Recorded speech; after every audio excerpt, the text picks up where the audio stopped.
para nós entendermos como foi possível o golpe de 64, nas consequências que teve, é preciso lembrar de pelo menos 3 vertentes. Primeiro, que as Forças Armadas no Brasil, desde a República, sempre tiveram um papel intervencionista. Sempre.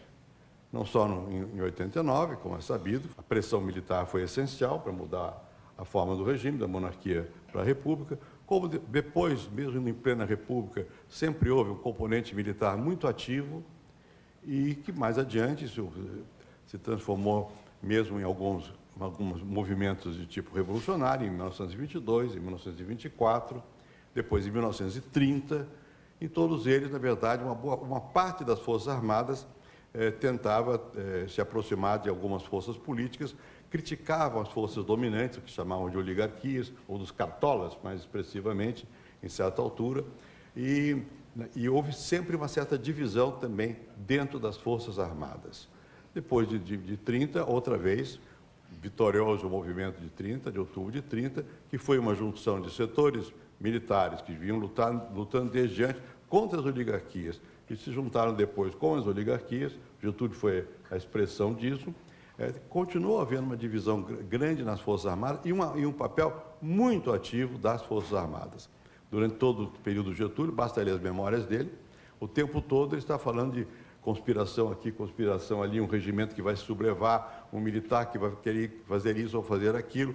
Isso foi o tempo todo, até que o Brasil entrou na guerra, da Segunda Guerra Mundial, e, de fato, a partir da mudança do sistema global, com a presença do Exército Brasileiro na Itália e com a vitória das forças democráticas sobre as forças do eixo, é que se voltou a ter, dentro das Forças Armadas, uma visão de uma ideologia liberal, democrática, mais ativa. Derrubam o Getúlio, e não por acaso, talvez o único governo que tenha sido mais imune a esses golpes e contra-golpes militares foi o Dutra, que era general.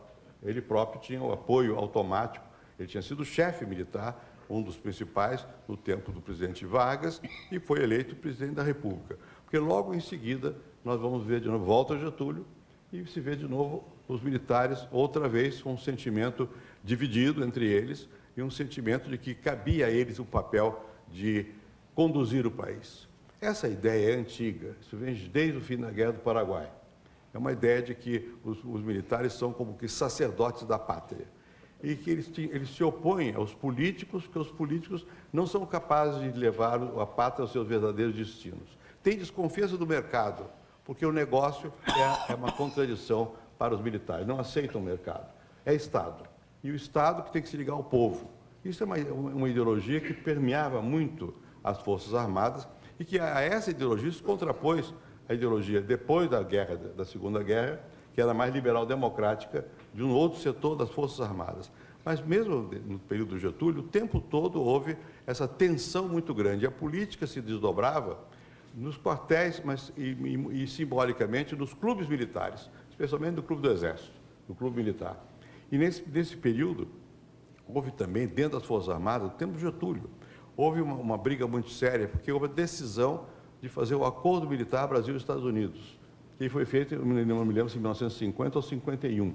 E, curiosamente, foi assinado pelo ministro da Guerra, o então general Estilac Leal, que era uma das exponentes da figura da corrente nacionalista e chamada democrática. Não obstante, a política o Getúlio levou a assinar esse acordo com os Estados Unidos. E, a partir daí, houve uma modificação grande, que já começara antes. Eu assisti, até por razões familiares, quando, na época da Segunda Guerra Mundial, quando os militares brasileiros, que estavam muito mais inclinados a apoiar o eixo do que os aliados, pouco a pouco foram sendo ganhos pelos aliados, sobretudo pelos americanos, que mandaram muitos oficiais ao Brasil, oficiais que falavam português, de origem americano-português, para conversar com os militares brasileiros. Eu assisti isso em minha casa, conversar com militares brasileiros para tentar levar o Brasil para uma posição de contra o eixo, e o Getúlio, manobrando, e por razões de interesse nacional, fez de conta que ia apoiar o eixo, por a questão da siderúrgica nacional, finalmente fez um acordo com os americanos, fez um acordo com o Roosevelt, mas essa tensão foi permanente. E quando Getúlio voltou eleito popularmente, de novo, não só houve um acordo militar com os Estados Unidos, como houve dentro das Forças Armadas uma luta muito grande e houve uma mudança de ministério, saiu o Estilac Leal, veio comandar São Paulo, saiu do comando do chamado Ministério da Guerra, e a partir daí houve uma luta dentro das Forças Armadas muito grande, um primeiro expurgo contra militares considerados comunistas. Alguns eram, poucos, ligados ao Partido Comunista, outros não. Aquilo era muito forte, muito marcante, ainda em pleno regime do Getúlio, nos anos 50, muito antes do golpe. Quando ganha o Juscelino, de novo, nós vamos ver que o Juscelino governou sob ameaça de rebeliões, Jacareacanga, Aragarças, o tempo todo nós temos aí a presença ativa, só que dessa vez de militares mais, digamos, de orientação mais pró-americana, do que propriamente nacionalistas. Muito bem, o Juscelino conseguiu contornar esse aspecto, mas logo depois veio o Jânio Quadros, que por outras razões, eu me refiro daqui a pouco, não teve continuidade, e quando o vice-presidente, que era o Jean Goulart, foi para o governo, de novo os militares tiveram o tempo todo uma ação muito constante. Então só se surpreendeu pela existência dessa pressão militar quem não conhece a história do Brasil, que esse tempo todo foi assim. Bom, esse é um vetor. O outro vetor é que não se pode, portanto, para entender o golpe militar, precisa entender que os militares brasileiros, até aquela época, e isso perdurou, estavam o tempo todo inseridos na vida política, muito mais do que se preocuparem com as questões da caserna, estavam preocupados com as questões do Estado, e tinham uma visão sobre qual seria o papel do Estado brasileiro. Se dividiram. O tempo todo se dividiram entre o grupo, digamos, mais nacional estatizante e o grupo mais liberal, mas também não democrático, também autoritário. Bom, a outra vertente importante para entender o que aconteceu é que o jogo internacional. O golpe de 64, na forma que tomou, só se entende melhor porque nós estamos na Guerra Fria. Hoje é difícil imaginar o que era a Guerra Fria. Uns estão para cá, outros estão para lá. Quem não está com os aliados, com os Estados Unidos, na verdade, está com a Rússia, com a União Soviética, na visão, na simbologia interna. Então, o perigo comunista era isso, o tempo todo, o tempo todo. Agora nós estamos assistindo a Venezuela. Isso era impensável no tempo da Guerra Fria, que houvesse o que aconteceu na Venezuela sem intervenção americana, sem que houvesse realmente um propósito forte de desestabilizar o governo. Na época da Guerra Fria, o Chile, eu vivia no Chile, e mais tarde no Chile do Allende. O Allende era um social-democrata tradicional, não tinha nada de ultra-esquerdista, nada. E acabou assumindo papéis, porque a situação da tensão da Guerra Fria, vai saber os depoimentos existentes hoje, a ação dos americanos foi imensa. E também essa ação do Fidel, que foi para Cuba, para o Chile, ficou um mês lá. Então, 64 foi, por um lado, a questão desta forte presença militar na política brasileira. Em segundo lugar, o fato de que o mundo estava polarizado, em termos de Guerra Fria, democracia ou comunismo, no imaginário. Né? Terceiro, a qualidade da nossa democracia sempre foi frágil. Sempre foi frágil. O que se considerou como democracia até os anos 30 foi a oligarquia. Você busca aqui, está cheio de cientistas políticos, sabe? O voto era uma coisa minoritária e a política dos governadores era uma política tranquila de que as classes dirigentes se entenderam e produtoras se entenderam. O presidente da República era o chefe dos chefes, era o chefe natural, e essa chefia natural, a teoria do Campos Salles, tinha vigência na medida em que o chefe natural também respeitava as chefias locais. E todo o sistema democrático não só era muito viciado pelo bico de pena, ou seja, o voto era aberto, era sob controle, etc., pelos cabos eleitorais, como havia comissão de validação dos poderes. A pessoa era eleita e dependia na Câmara de uma comissão que diria se valia ou não a eleição daquela pessoa. Foi o tempo todo assim. Mas o fato é que, se nós não entendemos qual era o contexto em que se desenrolava o golpe, o contexto não só dos fatos do dia a dia, mas em termos daquilo que está subjacente a esses fatos, é difícil entender como aconteceu o golpe de 64. É óbvio que, a partir de certa altura, você já tinha processos de mobilização social mais intensos. Basicamente, a partir da Segunda Grande Guerra, o processo de industrialização avançou muito no Brasil, e de urbanização. Então, você tinha presença de massas nas ruas, né? A pobreza do campo veio para a cidade. Começa o favelamento, hoje chamamos populações marginais, não sei o quê e tal. Isso ganhou um aspecto de presença muito grande e era um fator que não tinha expressão direta no jogo político oficial, mas que tinha que ser tomado em consideração. Bom, e claro que quando o Getúlio percebeu isso, o Jango também, e se apoiavam nessas forças até certo ponto, não é? Bom, mas tudo por muito mais simbólico do que efetivo. Como aqui já foi dito, na fantasmagoria de 64, nós estávamos na iminência da formação de um governo, no mínimo, de cunho sindicalista, peronista, né? Mas mais provavelmente de cunho esquerdista.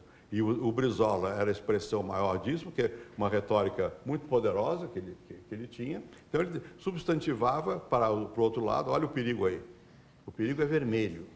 O presidente João Goulart, os depoimentos estão todos aí, hesitava o tempo todo sobre tudo isso. Poderia ter reagido, sempre as questões, dificilmente, porque, como foi dito, não havia dispositivo militar. E também o outro lado não tinha tanta força, tanta certeza de que iria ganhar. Mas nós não podemos esquecer, como eu disse aqui, que depois da Segunda Guerra Mundial, houve uma mudança estrutural enorme no Brasil, migração rural urbana, formação da classe trabalhadora, a emergência não, já existia uma classe média, mas que estava muito ativa nessa época na política, e nós estávamos também em processo inflacionário. Né?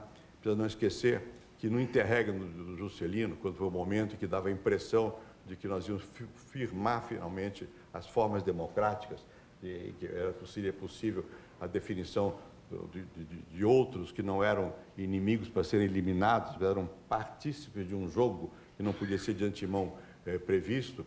E o Juscelino conseguiu até certo ponto, com a Constituição de Brasília, imantar o Brasil, mas foi um momento também que as pressões inflacionárias cresceram muito. Cresceram muito. Uma das razões da crise que houve no governo Getúlio, com o ministro do Trabalho de então, que era o Jango Goulart, figura desconhecida, que foi nomeada pelo Getúlio, porque ele também nomeava postes. Podia fazer de um poste um ministro e depois o presidente da República. Então, o João Goulart, um dos motivos iminentes da crise que houve quando ele foi ministro do Trabalho, é que houve uma proposta de aumentar o salário mínimo de 100%. Porque a inflação era galopante, né? O Jango não conseguiu se manter, não conseguiu se manter, mas era isso, nós estávamos numa profunda inquietação também na sociedade, né? E isso persistiu o tempo todo. Quando veio o Jânio Quadros, o Jânio veio eleito por forças populares expressivas, né? Com apoio dos setores mais conservadores também, a UDN, ele foi candidato da UDN, mas tinha apoio de muita gente. Ele foi eleito prefeito de São Paulo com apoio dos socialistas e trotskistas em São Paulo, não dos comunistas, mas foi eleito com apoios populares mesclados. E o Jânio Quadros tentou, como antes também já tinha sido tentado, fazer um programa econômico que desagradou a muitos, né? Mas ele tinha que fazer alguma coisa, porque a situação era calamitosa da economia. Teve que desvalorizar, teve que tomar medidas anti-inflacionárias. E o Jango provavelmente, se discute, mas eu não tenho muita dúvida quanto a isso, tentou o quê? Voltar à tradição de um Estado forte. E ele resolver as questões. Se enganou num ponto, é que depois da redemocratização, o Congresso passou a ser parte do sistema de poder. E os presidentes que não souberam avaliar, como até hoje, que não sabem avaliar a força do Congresso, correm um risco grande, porque o Congresso, em certos momentos, tem a capacidade de bloquear o governo. Então, o Jânio não se deu conta de que o Congresso poderia manobrar. Escreveu uma carta de renúncia, que era para ser lida e discutida. O presidente do Congresso fez uma declaração Não, isso não existe, não há vazio do poder. A demissão é um ato unilateral, não se discute. Está vago o poder, assume o presidente da Câmara, que era a linha sucessória. Foi o golpe no golpe. Né? Foi o que aconteceu. Mas daí por diante, não houve possibilidade mais, propriamente, de uma estabilização de toda aquela ebulição que surgira com o desenvolvimento urbano e industrial, com a formação de novas classes. E quando o Jango percebeu isso, a certa altura, quando o Celso Furtado foi ministro do Planejamento e fez um programa de austeridade, um programa de colocar ordem na economia, foi derrubado pelos próprios homens do Jango. Meu amigo Almino Afonso, que era o líder da Câmara dos Deputados, do partido do PTB, e derrubou. E derrubou por quê? Porque se não destruiu o plano. Se não destrói o plano, cai o Jango. Porque o plano aparecia como um plano que contrariava os interesses das massas que apoiavam o Jango. Então, era uma situação de muita instabilidade. E nessa instabilidade é que surgiram todas as ideias que se notabilizaram das reformas de base, em 63, 64. A visão naquela época era muito diferente do que se pode imaginar hoje. A esquerda achava basicamente o seguinte: estamos na Guerra Fria. A luta fundamental é a luta anti-imperialista. Quem são os representantes do imperialismo no Brasil? São os latifundiários. Os latifundiários e os americanos eram os inimigos da esquerda. Quem são as forças progressistas? São os que fazem o desenvolvimento industrial, os empresários industriais, e os trabalhadores, que tem que haver uma aliança progressista. Isso é a visão comunista da época. Eu, por acaso, estava fazendo uma pesquisa sobre empresários industriais. Conversei com muitos deles. Nenhum deles era favorável absolutamente à reforma agrária. Vários deles tinham fazenda e todos eles, ou quase, que o que queriam se associar às empresas internacionais. E, não obstante, a esquerda estava orientada por essa ideia. Por quê? Porque predominava a contradição principal, que era anti-imperialista, a luta entre a União Soviética e os Estados Unidos. Esse era o contexto em que as forças, em que nós nos debatíamos. Não posso me excluir, porque eu estava nisso também. Então, todos nós nos debatíamos dentro desse contexto. Então, a ideia de reforma de base era, bom, vamos resolver esses impasses rompendo essa aliança fatídica e vamos fazer o quê? Vamos nos apoiar na classe camponesa, não sei que nome se dava na época, nos trabalhadores do campo e na classe média urbana e nas cidades. Vamos fazer as reformas. Que reforma? Reformas de base, urbana, rural. Não se tinha realmente muita noção sobre o que seriam essas reformas. Se sentia a necessidade de fazer alguma coisa, porque ninguém estava contente. Uns porque temiam o comunismo, outros porque achavam que o governo era ineficiente, outros porque o custo de vida era muito elevado, outros que os sindicatos não eram ouvidos, outros que tinha luta no campo. Enfim, era uma situação geral de insatisfação. A reforma agrária não chegou nunca a ter um pensamento real nessa época sobre o que seria isso. O Jango assinou um decreto no comício de 13 de maio, desapropriando refinarias, desapropriando 50 quilômetros de cada área, em tese, que eu não disse especificamente, dando autorização para se desapropriar 50 quilômetros em cada margem das estradas federais, e reforma urbana ninguém sabia o que era. Vão tomar minha casa? O que é isso? Essa era a visão da classe média, assustada. Vão tomar minha casa? O que é reforma? Ninguém sabia. Eram palavras, não tinha realmente consequência. Era um momento realmente de muita incerteza. Essa incerteza existia em todos os lados. Aqui nos depoimentos de vários dos que participaram, que saíram nesses dias nos jornais, e depoimentos que já deram mais tempo, nem os militares tinham certeza se iam ganhar ou não. Aquela discussão, o general Cru é amigo ou inimigo? É compadre, é meu compadre, era compadre do Jango. É chamado pelo telefone, vem para cá ou vai para lá? E o Mourão Filho, que não era muito considerado como chefe importante, né? E o Castelo, que dizia que era legalista, era tudo muito incerto, era tudo muito duvidoso. Bom, e obviamente, tem forças por trás que estão atuando, que estão propelindo tudo isso, que são essa nova sociedade que não se acomodava e a institucionalidade vigente não dava conta do recado. Então, digamos, do ponto de vista da análise, eu acho que é preciso entender esse conjunto. Quando surge o golpe vem pleno de contradições. Isso teve consequências. Qual é a consequência? Nunca eles reconheceram que eram uma ditadura. Sempre fizeram eleição do presidente no Congresso. A cada não sei quanto tempo, faziam eleição de outro general que era indicado, era homologado pelo Congresso, mas faziam eleição. O Congresso permaneceu aberto quase todo o tempo. Quase todo o tempo. E sempre havia partidos, a simulação de partidos. Ou seja, isso teve consequências na transição depois. Quer dizer, nunca houve realmente, nunca assumiram propriamente, bom, nós aqui, e havia sempre essas duas tendências que vêm lá de trás. Nós vamos salvar o Brasil, porque só nós somos capazes de salvar o Brasil. Então não dá para ser assim, porque há outros interesses, temos que compor, e a ideia de democracia estava presente aí o tempo todo. A linha dura e a linha, como é que chamava? Branda. Não é? Dita blanda ou ditadura. Isso era real, dentro das Forças Armadas e também na sociedade. E as pessoas foram mudando de posição com o tempo. Obviamente, depois sobretudo depois do AI-5, desde o começo, mas depois do AI-5 era óbvio que nós estávamos numa ditadura e que o golpe era um golpe, a base do poder era militar, ao qual se acoplaram as forças econômicas, se acoplaram, e também tiveram o consentimento popular. Veja as eleições, a Arena ganhava em toda parte. A Arena ganhou até 74 em toda parte. Nos bairros, isso não se expressava como se fosse uma oposição de classe, embora fosse, mas não se expressava porque tinha o controle da população. Agora, depois começou a haver uma espécie de mitificação do porquê do golpe. Era para salvar a democracia? Não era. Era para arranjar uma situação de poder dentro do caos pré-existente. Alguns eram democratas, outros não, e na prática ninguém foi. Pouco a pouco, foi se transformando realmente num regime autoritário, totalitário nunca chegou a ser, nunca organizou partido. Nunca organizou partido próprio, não queriam, não acreditavam. Os militares mais linha dura não acreditam em partido, acreditam no Estado, neles próprios. Então, nada, deixa os partidos aí.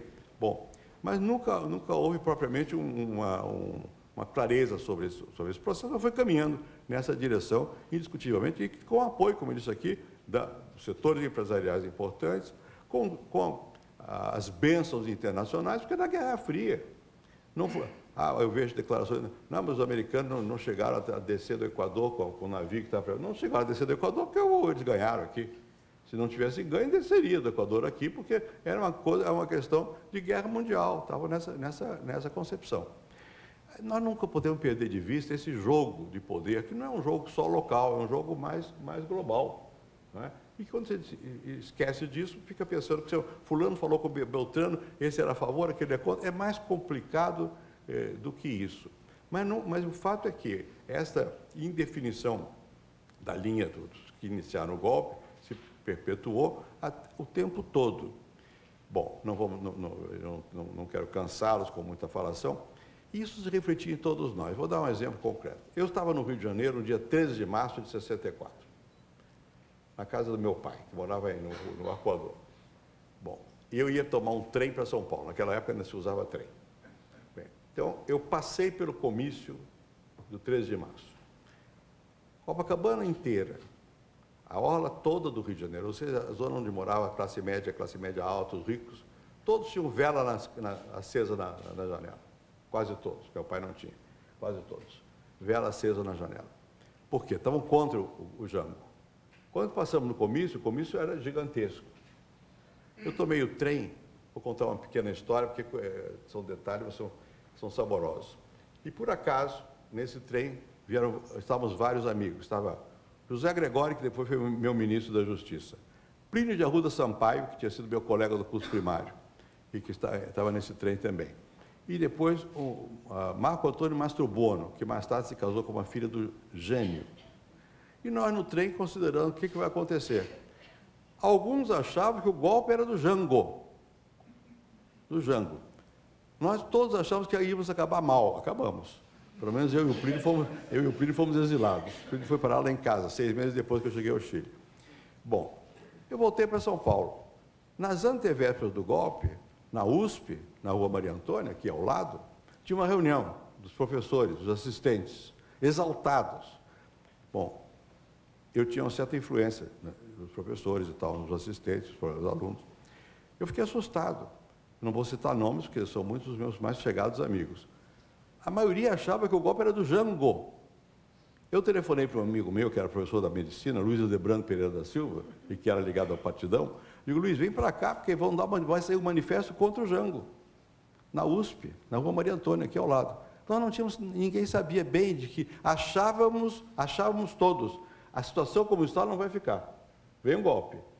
E tinha sido mesmo tramado houve especulações, e talvez algumas pessoas queriam mesmo, reforçar o dispositivo militar do Jango, prender o Carlos Lacerda e, para compensar, prende o Arraes também.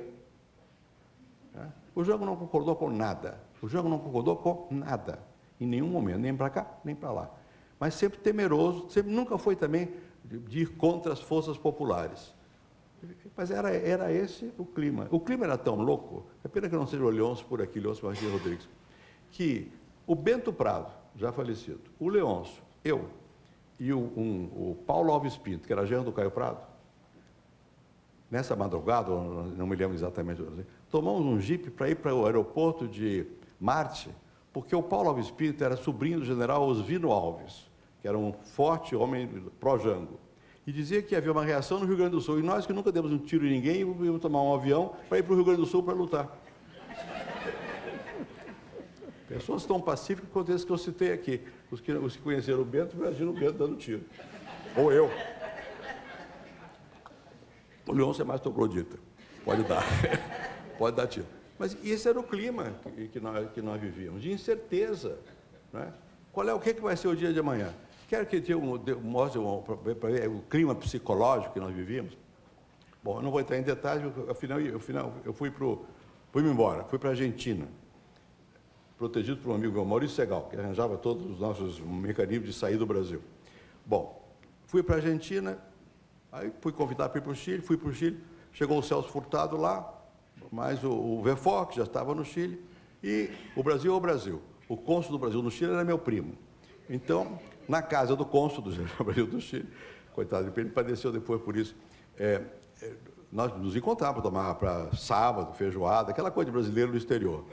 E houve depois, de repente, chegou lá uma pessoa que era um personagem, que eu não conhecia, Samuel Weiner. Não sei se ouviram falar, mas provavelmente era um homem importante no getulismo, não sei o quê, jornalista, dono da Última Hora.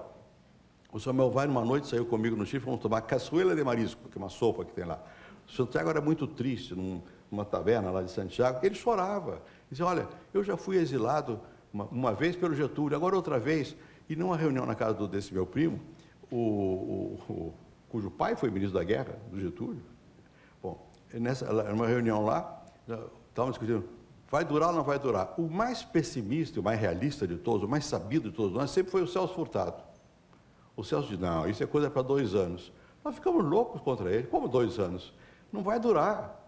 Era essa a sensação.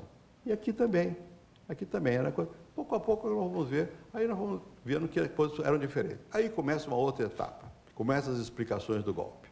A primeira explicação que deram, e que foi muito popular na época, é o golpe foi dado pelos americanos, sempre é assim, não foi. Eles apoiavam, mas foi dado aqui, pelas forças daqui, como ligações, mas pelas forças daqui. E, na verdade, a teoria vista pela esquerda, e mais ou menos centro-esquerda, a teoria é o seguinte, esse golpe é para parar a industrialização brasileira. Então, nós vamos para uma economia agrária. Pessoas importantes, vou citar um, que é meu amigo, que está vivo até hoje, Hélio Jaguaribe. Eu debati com ele. Achava isso, que as forças, que o golpe eram as forças do atraso agrário.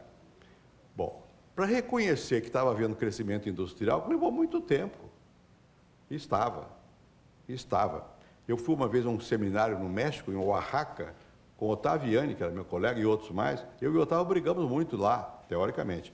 Porque eu dizia, olha, o golpe é verdade, mas dizer que é para fazer uma república agrária não é verdade, sabe? É o contrário. Bom, estava lá, entre parênteses também, um senhor chamado Ernest Mandel, que era um dos líderes internacional socialista, trotskista.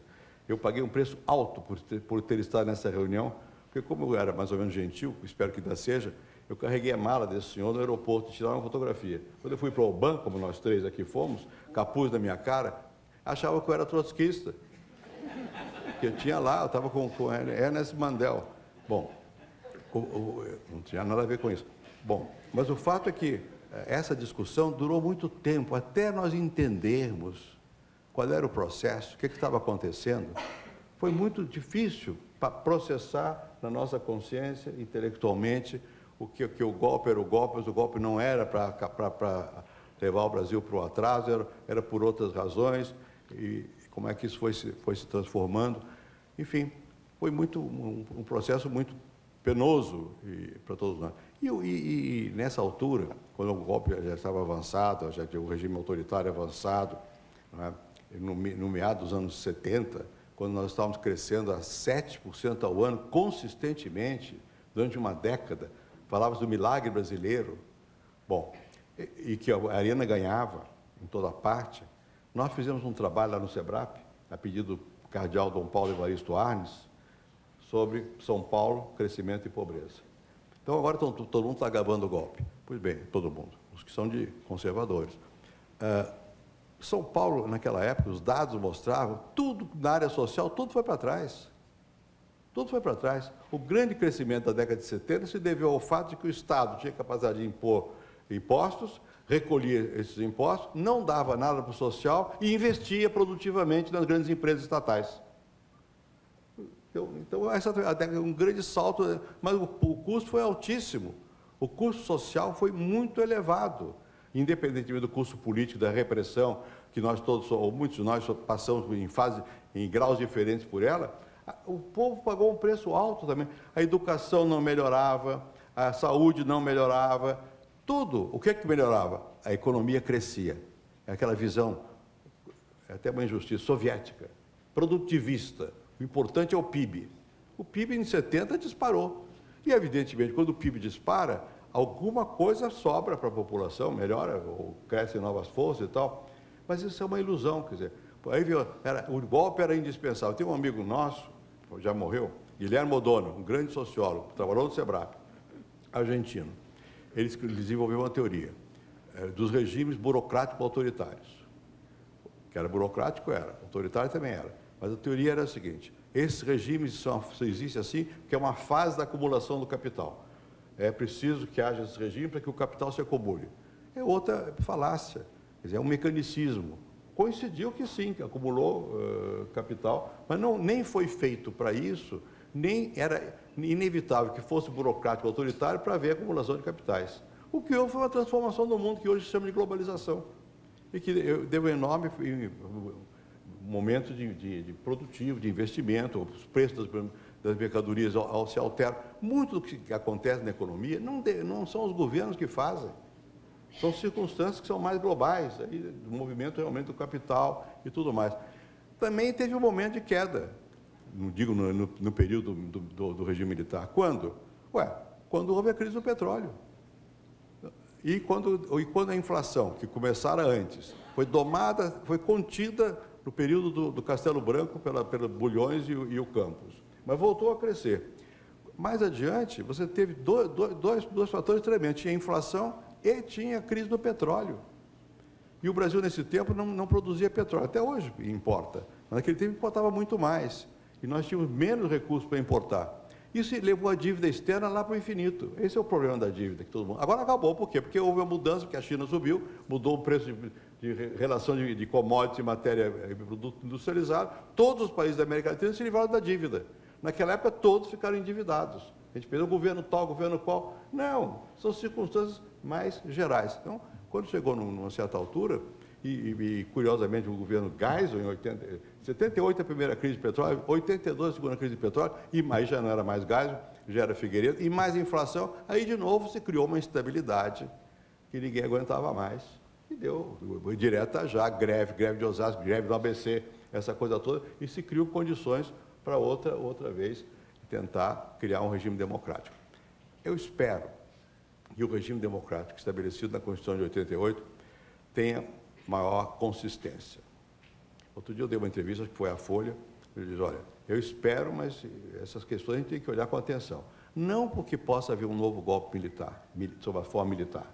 Não, a ideologia militar antiga foi superada pelo crescimento da sociedade brasileira.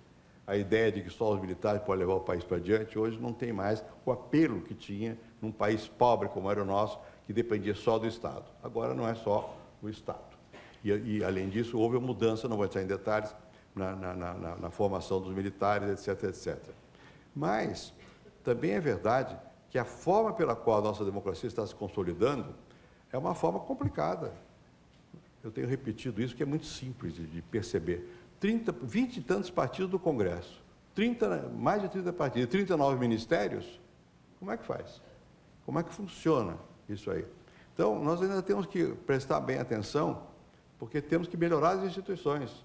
Embora eu não creia que possa haver, não vejo no horizonte um retrocesso no sentido de uma volta ao passado, até porque a imprensa, a liberdade ganhou muito mais consistência, as forças sociais cresceram, a força popular também, etc., etc., mas as formas institucionais estão um tanto incompletas.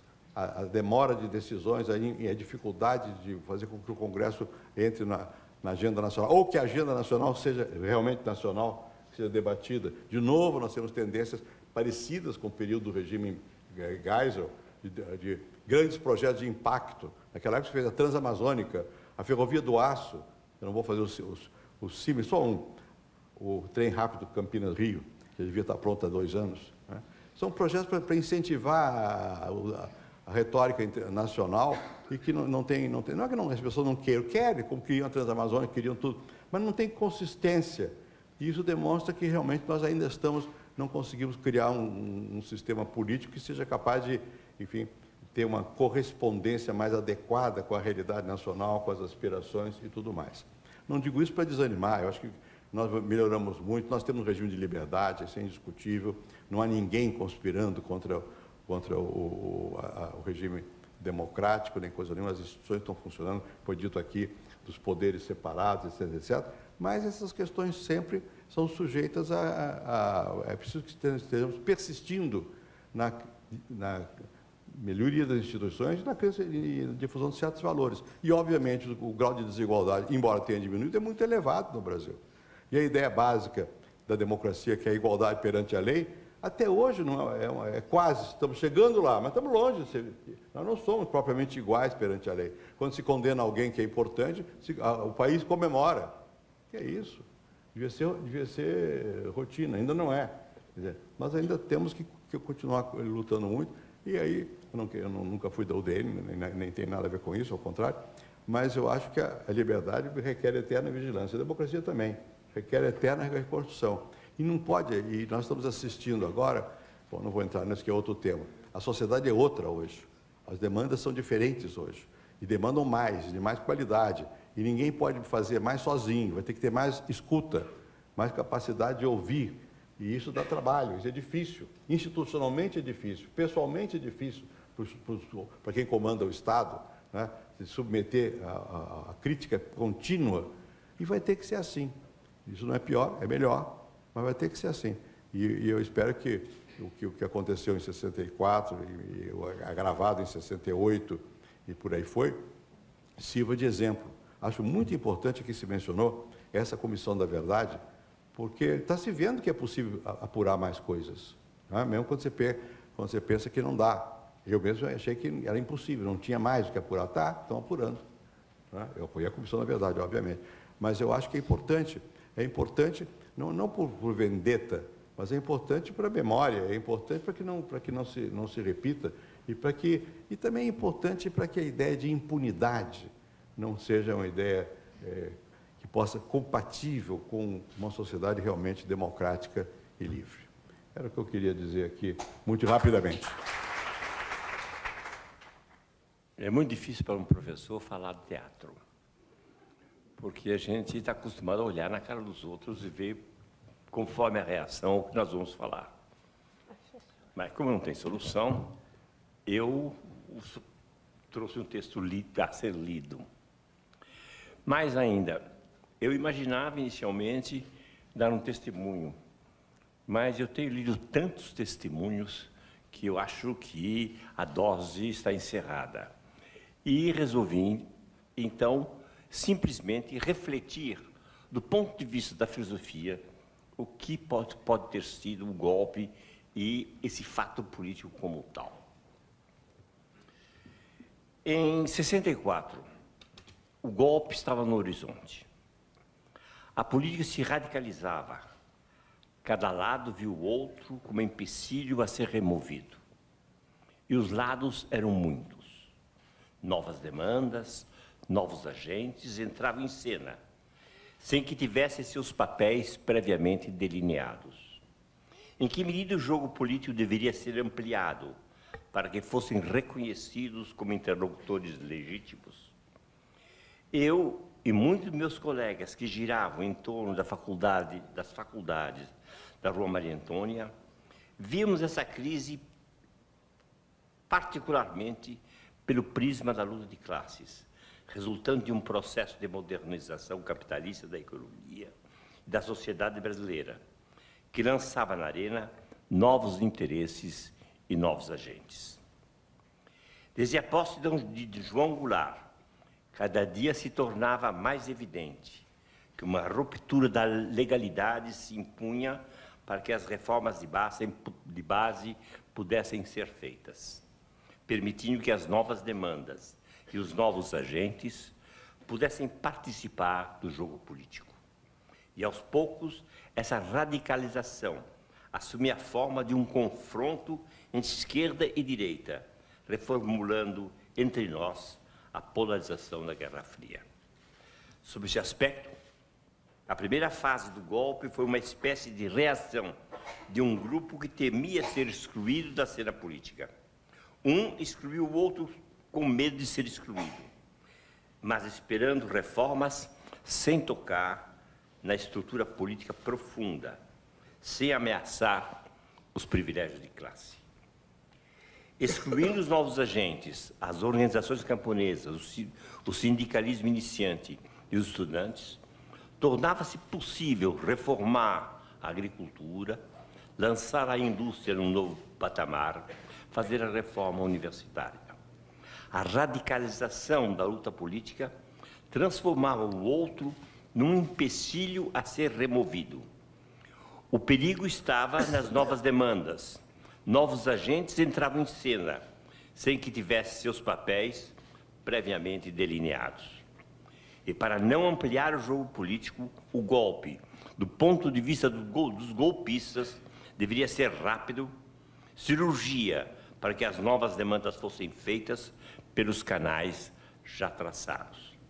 Em contrapartida, a esquerda, golpeada, imaginava ser possível transformar o país sem ouvir os interesses contrários. A democracia não estava no horizonte. A contrariedade política entre aliados e adversários se transformava na contradição entre amigos e inimigos. A luta era inevitável, não porque as forças fossem equiparáveis, mas sobretudo porque Jango passa a se apoiar numa esquerda que não sabia medir suas forças. Note que os dois lados, cada um à sua maneira, namoravam com os quartéis. Jango apostava no seu esquema militar fantasioso, comandado pelo general Assis Brasil. Seus adversários, de Carlos Lacerda, Adhemar de Barros, Júlio Mesquita e tantos outros, se aproximavam dos grupos militares, acostumados a depor governos mal eleitos, em particular aquele da Escola Superior de Guerra, chefiado por Castelo Branco. Depois de algumas manifestações públicas de Brizola e de Prestes, e sobretudo depois que Jango forçou a estrutura disciplinar do Exército, participando do comício dos sargentos, a sorte estava lançada. Os revoltosos civis receberam um apoio substancial das Forças Armadas e Jango foi simplesmente deposto. Os adversários de esquerda se tornaram, então, inimigos a serem abatidos. Mas, na medida em que o golpe se apoiava no aparelho do Estado e se configurava como uma ditadura, excluindo até mesmo as discussões alternativas, ele perdia seus aliados tradicionais. Júlio Mesquita ou Paulo Egídio não se sentiam traídos com o endurecimento do regime. O próprio governo se aprisionava nas redes de repressão. imbuídas de poder legislativo total a partir da proclamação do AI-5, em 13 de dezembro de 68. Nesse momento, as forças instaladas no poder reafirmam sua capacidade de legislar e se institucionalizar, retirando do horizonte qualquer diálogo com os adversários. Esse poder instituinte da Revolução, já firmado no ato institucional número 1, se transforma num ato permanente de exclusão. Diz o AI-5, eu cito, considerando que a Revolução Brasileira de 31 de março de 64 teve, conforme decorre dos atos com os quais se institucionalizou, fundamentos e propósitos que visavam a dar ao país um regime que, atendendo às exigências de um sistema jurídico e político, assegurasse autêntica ordem democrática baseada na liberdade, no respeito à dignidade da pessoa humana, no combate à subversão e às ideologias contrárias às tradições do nosso povo, na luta contra a corrupção, buscando desse modo, ele cita o AI-1, os meios dispensáveis à obra da reconstrução econômica, financeira, política e moral do Brasil, de maneira a poder enfrentar de modo direto e imediato os graves e problemas urgentes de que depende a restauração da ordem interna e do prestígio internacional da nossa pátria. Esse é o primeiro momento, a primeira consideração do AI-5. Portanto, retórica total, democrática e assim por diante. A segunda consideração é muito interessante. Ela diz o seguinte: ela transforma esses meios todos num fins irretorquíveis.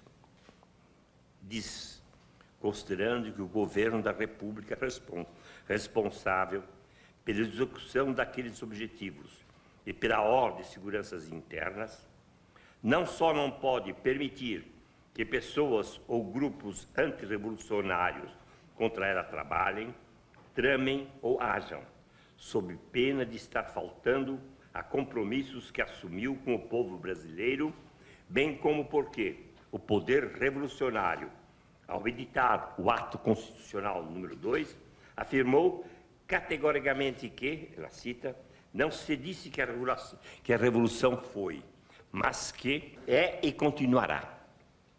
Fecha a citação. E, portanto, o processo revolucionário em desenvolvimento não pode ser detido. O AI-5 estabelece a continuidade completa da Revolução. Desde o primeiro ato institucional, o grupo instalado no poder se vê autorizado a legislar em nome, eu cito, da autêntica ordem democrática, baseada na liberdade, no respeito à dignidade humana, etc.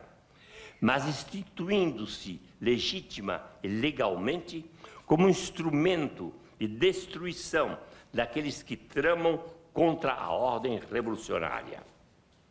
Sabemos que o Estado possui o monopólio do uso da força legal, mas enquanto um dos seus poderes, o executivo, passa a definir o inimigo, ele se transforma em Estado totalitário.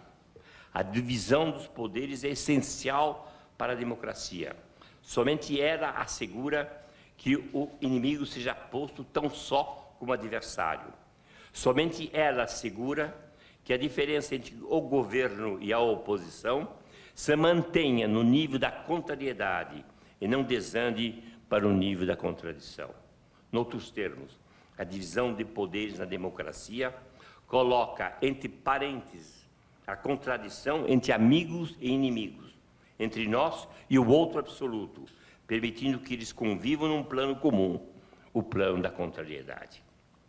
Não estou brincando com a lógica ao insistir que a política depende de uma boa formação da oposição entre aliados e adversários, que bloqueia a contradição entre amigos e inimigos.